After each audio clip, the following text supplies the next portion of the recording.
Welcome back to Art with Marsha. We are continuing on in our series of filling our ultimate palette. If you recall, I had AI assist me in selecting colors to build a 48 pan palette for watercolors. And through that, we looked at things for their transparencies, their mixability, things like that. After this video, we are halfway through.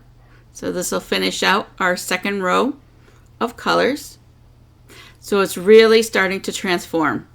So we started with the warm sunshines and the passionate reds, and now we're into something a little more mysterious. So today, we're going to take a look at the final violets and the first of our spectacular blues. And I have a lot of blues because I like making ocean and beach scenes. So these are the colors of twilight skies, ocean depths, misty mountains, and delicate flower petals. The blues can feel intimidating because there are so many choices. But by the end of today's video, I hope you understand why each one earned its place in our AI palette. So which colors are we going to explore today? We're going to go for Imperial Purple, a Mineral Violet, Moonglow, French Ultramarine, Ultramarine Violet, and Cobalt Blue Deep. Let's get into them.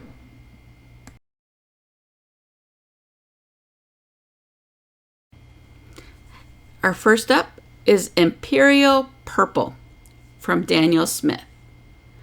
This one makes you think of royalty as soon as you see it. You see in a lot of the old masters paintings that purple was the color of royalty because of the difficulty of getting the minerals for it. So it's very exciting to have this shade of purple in our palette. One thing I like about it is granulating. You'll notice in my personal palettes what I've always been towards were the granulating colors, because I think it gives you that little extra oomph in your painting.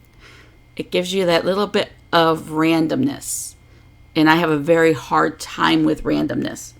So granulating colors really help show my paintings much better. It's also a rich blue violet. It's just such a deep color. It is transparent. It has complex undertones, so when you do see that granulating, you'll see the different shades of violets and blues and how they all mix together. And it does create a beautiful texture. So if you're doing like flowers, like lavender, things like that, more moody florals, more of those darkness colors, this will be extremely beautiful. Now, when Schmincke had Helio Violet, it was a very beautiful color, and they discontinued it.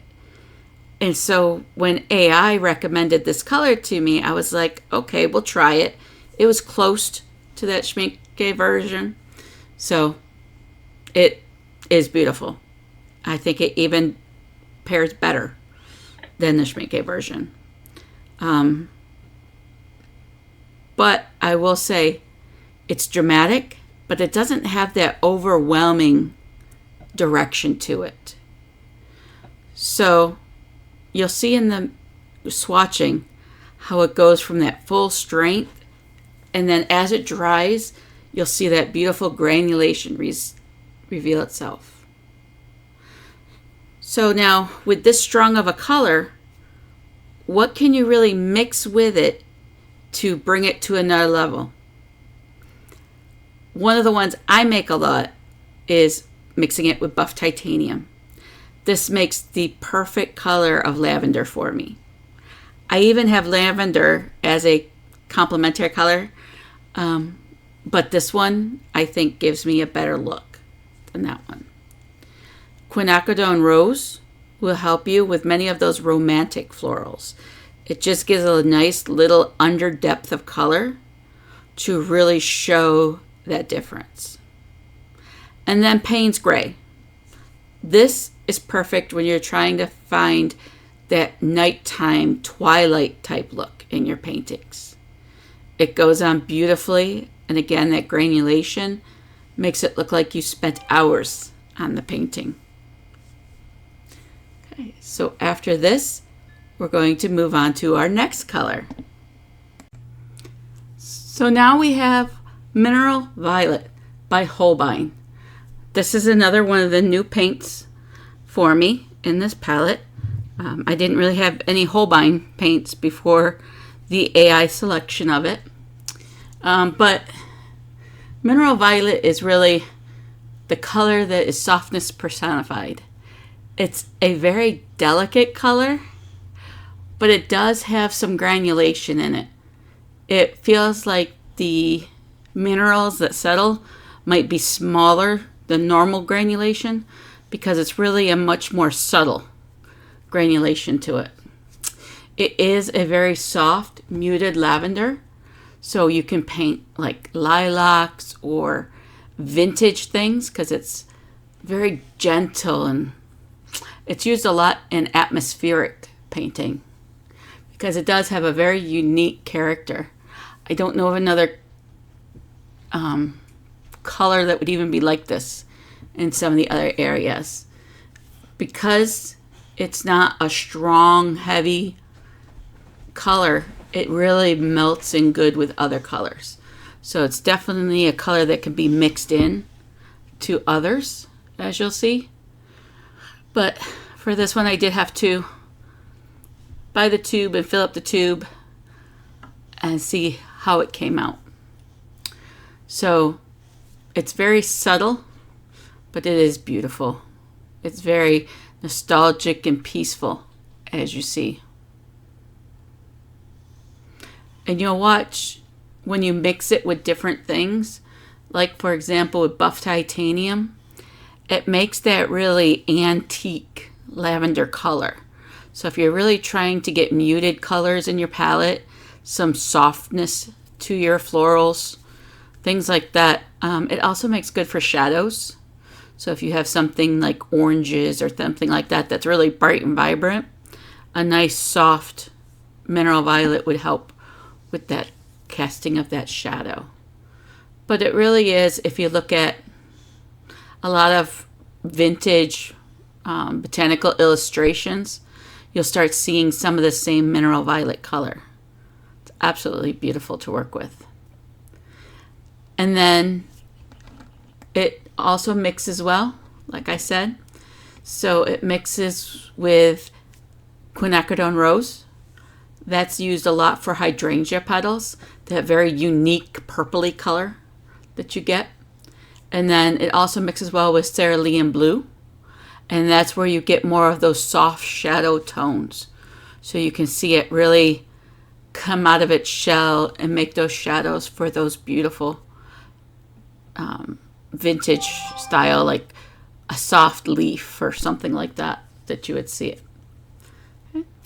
And so with that, we will move on to the blues. And these are typically the colors that often steal the show because the blues are just so vibrant in watercolor. So we will see you in just a moment.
And so now we move on to Moon Glow. Moon Glow is a new find for me that I will be using for the rest of my life, as long as they make it. It's by Daniel Smith, and this is really a magical color. And I say that because you're never quite sure how it's going to turn out. You just know that it will turn out well. It's multi-pigment complexity. So it's not just a heavy pigment load for granulation. There's actually multiple pigments in it. And so when it granulates, it's phenomenal. The coloring as well as the granules are a little bit different, and it will be through those purples, pinks, blues, grays. It's really a fascinating color. This is one that you're going to have to see in the swatching to truly appreciate and understand. It's great for, the night sky, when you want something in there that's just kind of wow. It's good for like storm clouds. It's, those nighttime, midnight skies. It's just so beautiful, so beautiful. And it changes. So if you're into doing the atmospheric watercolors, this is a great color to have. Since I've put it in the palette, I have used it at least every other day, sometimes multiple days in a row. It's really just everything I find, I want to put a little bit of moon glow in it, because it's unlike anything else I have found in watercolor. So sometimes when you use it, it's going to lean a little bit more towards purple, and sometimes towards blue, and sometimes towards gray. And even as you thin it out and you do that wash with the clear water, it just keeps changing and moving. And when you get to see the swatches up close, the bigger swatches, you'll really get to see how that dries and how it's different throughout it. Now, this one is a little bit more challenging to mix, in the fact that because it has so many different pigment in it, it doesn't always match one for one. So when you add, buff titanium, it makes snowy shadows. So all your wintertime scenes, you'll see this beautifully sitting underneath a pile of snow for the shadow. If you add it to burnt sienna, it's actually going to make it more neutral. And so you can still have that really good granulation in a neutral color. And then, of course, quinacridone rose. You can just imagine what this would do to flowers. It makes them very atmospheric and ethereal. It's just, I can't say enough good things about moon glow. I highly recommend you get even just a half pan of it to try out. You'll be hooked like I am. And so we will move into swatching.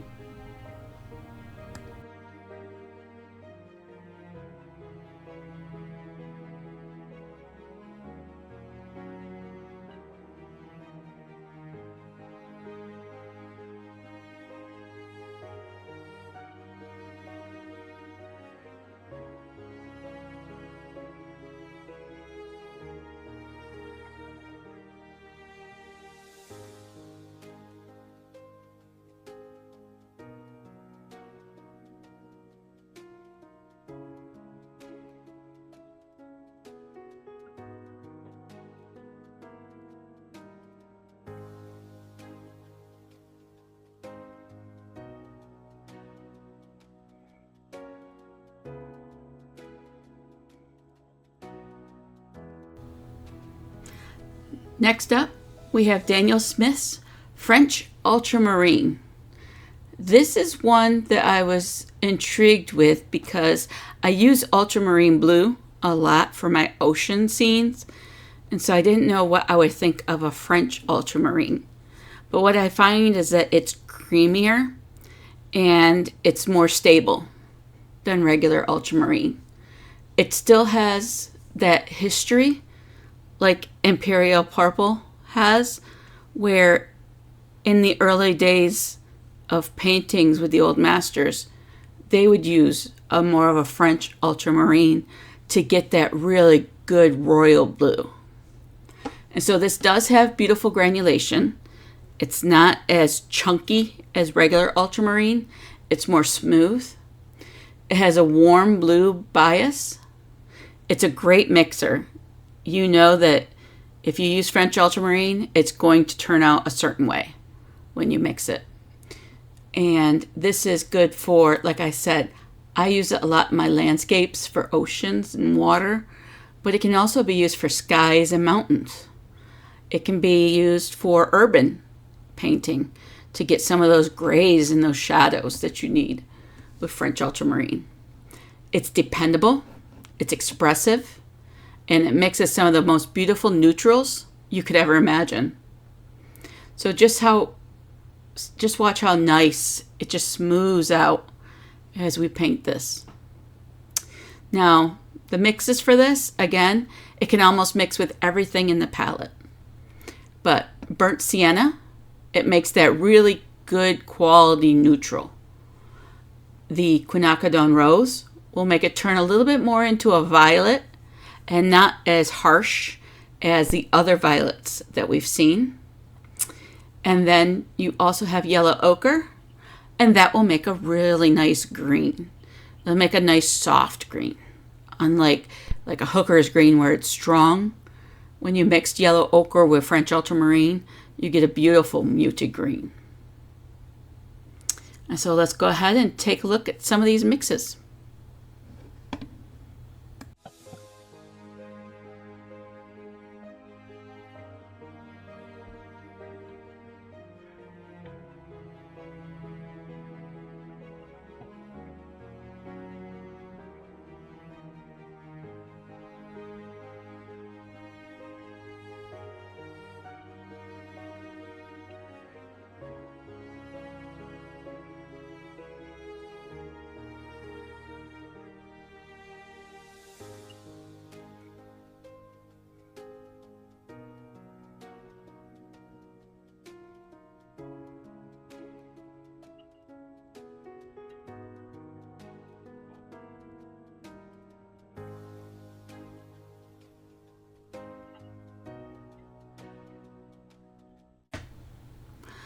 And now welcome to Ultramarine Violet.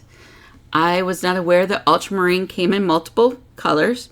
So there is ultramarine blue and there's ultramarine violet. And this one, it really bridges the blue and the violet beautifully. So if you're not sure which way you want to go with an area, you can come in with the ultramarine violet and do a nice light wash of that and see how that fits. And then you can always cause more saturation to improve the color, or if it's not, you wanted something more purple, you could go back to the other violets and purples. It does have a very soft granulation, but it's really kind of muted sophistication. So it's not one of those that's going to jump out and be the center of your painting. It's just such a beautiful color that kind of bridges between the other colors. So it does, again, have that atmospheric quality like many of these in this section have been. It has undertones to it. So as you see, as we swatch it out, you'll start to see some of those undertones can change a little bit. And so it's very an interesting color because it's not really fighting to be with the brighter blues. And it's also not fighting to be with the purples and violets. It's really its own unique bridge color.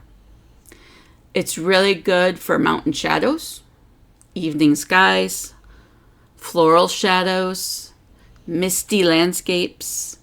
If you're doing abstracts, it's a very soft color for abstracts. And you'll see such a beautiful softness in this as we swatch it and as we mix it with the other colors. So this one, for favorite color mixes, is again with buff titanium. This is going to make that misty neutral. So when you think of a lot of forest scenes, they like to show the mist coming in through the mountains. This is a perfect color for that. To mix that buff titanium with the ultramarine violet, it's absolutely stunning. Ultramarine violet with quinacridone rose actually gets you into a more romantic purple. So if you're looking at building out some violet roses or some pansies even, that real reddish color comes through. And then with Payne's Gray, it makes some really dramatic shadows. It's really, again, one of those colors that just fits.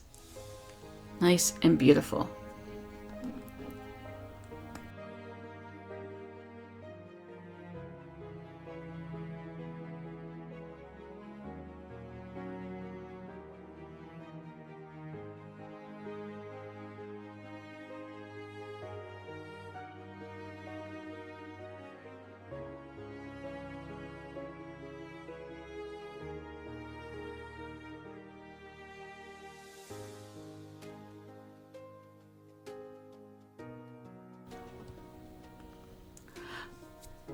Moving on to the last color on this half of our palette, Cobalt Blue Deep. And this one's from Schminke. And this is the blue that feels timeless. It's really a calm blue. So it can go in a lot of areas where you want that calmness to be. It's a very deep, deep color. This is one of the few semi-transparents that we have in this palette. Most of the colors the AI selected are transparent so that they mix really well and can be layered or glazed if you need to. And this one has just your classic granulation. So this is how a normal granulated paint would work. And it's consistent. It does handle really easily. It's got that rich blue character to it, and it creates a really nice texture feel. And again, this deep blue is just, it's another beautiful blue.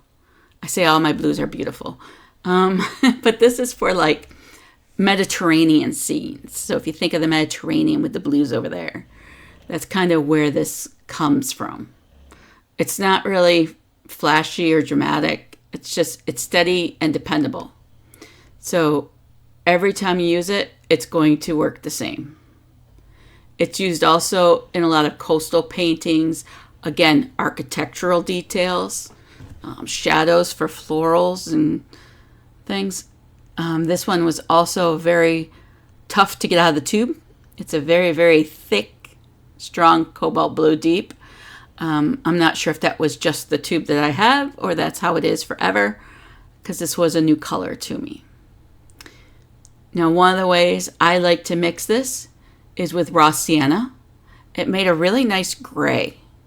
Instead of using Payne's Gray or any of those other colors, it just makes that more, I want to say, shipboard grade. The lemon yellow mixed with it will mix it up your spring greens. So anything that you want in springtime that needs to be a nice bright green, this turns out really good with lemon yellow. And then quinacridone rose. That will make a more muted violet. So we talked about a couple violets, but they're kind of a strong violet color. So if you mix this with some quinacridone rose, you'll get that nice muted violet.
So we've made it.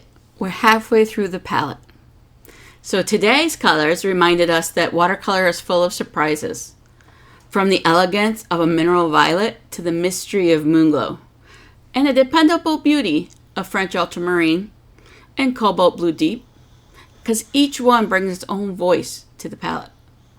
The deeper we go into this AI Ultimate palette, the more I realize that choosing colors isn't just about what's beautiful. It's about what inspires us to paint. And so next time, we'll continue our journey into some of my most beloved blues and greens in watercolor. So if you've enjoyed today's palette adventures, I'd like to know in the comments, which blue could you not live without? Which one is a surprise? Or which one are you going to go out and get on your own now after seeing the beauty of them? So until next time, keep exploring, keep experimenting, and remember that every color has a story to tell. Happy painting.